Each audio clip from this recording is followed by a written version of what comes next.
स्वागत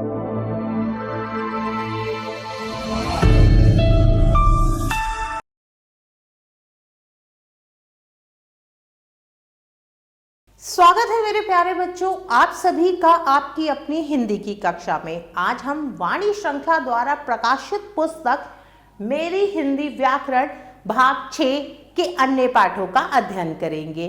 तो चलिए शुरू करते हैं अपना पाठ।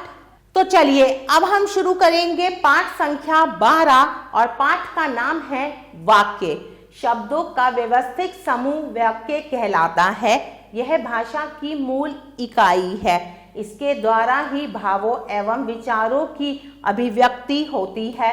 वाक्य विभिन्न शब्दों के योग से बनते हैं तथा हर शब्द का अपना अर्थ होता है जो वाक्यों को व्यवस्थित एवं सार्थक बनाता है।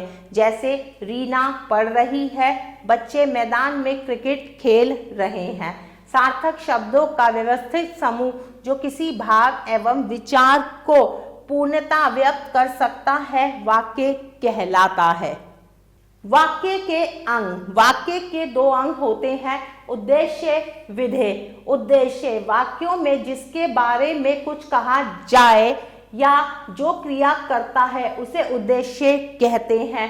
विधेय वाक्य में कर्ता के लिए जो कुछ कहा जाता है उसे विधेय कहते हैं। जैसे उद्देश्य तुलसीदास जी ने विधेय रामचरितमानस लिखी।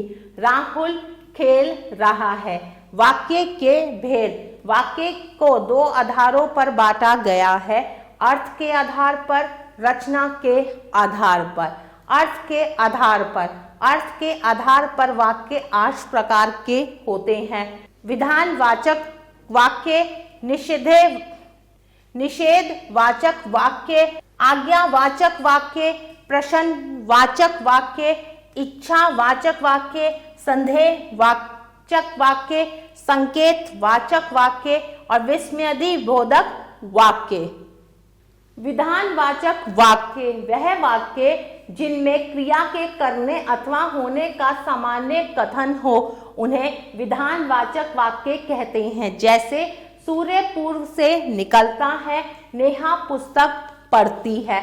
निषेधवाचक वाक्य जिन वाक्यों में क्रिया के ना होने अथवा ना करने का भाव प्रकट हो, उन्हें निषेधवाचक वाक्य कहते हैं। जैसे मैं कल दिल्ली नहीं जाऊंगा, यहाँ मत बैठो। आज्ञावाचक वाक्य जिन वाक्यों में किसी बात या कार्य के लिए आज्ञा, प्रार्थना या उपदेश का भाव रहता है, उन्हें आज्ञावाचक वाक्य कहते हैं। जैसे 1 कप चाय बनाओ, अब तुम्हें चलना चाहिए। प्रश्नवाचक वाक्य वह वाक्य जिनमें प्रश्न किया जाए, उन्हें प्रश्नवाचक वाक्य कहते हैं। जैसे यह गाड़ी किसकी है?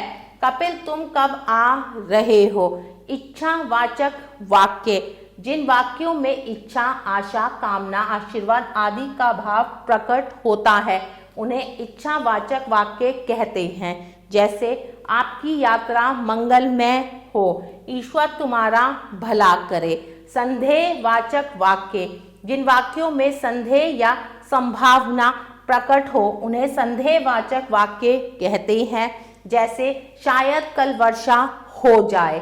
संकेतवाचक वाक्य जिन वाक्यों में एक क्रिया का होना दूसरी क्रिया पर निर्भर होता है, उन्हें संकेतवाचक वाक्य कहते हैं। जैसे आप समय पर आते तो मैं भी चलता।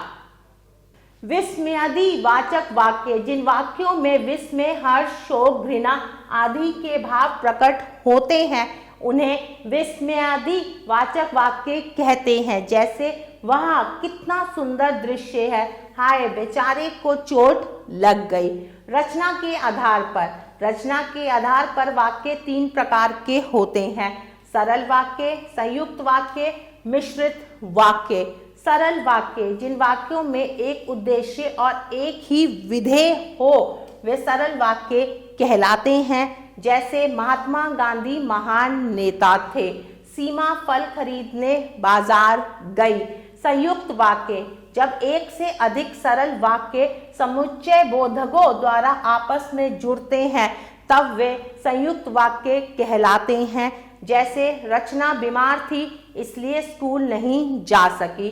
मिश्रित वाक्य, जिस वाक्य में एक प्रधान उपवाक्य हो तथा दूसरा आश्रित उपवाक्य हो उसे मिश्रित वाक्य कहते हैं।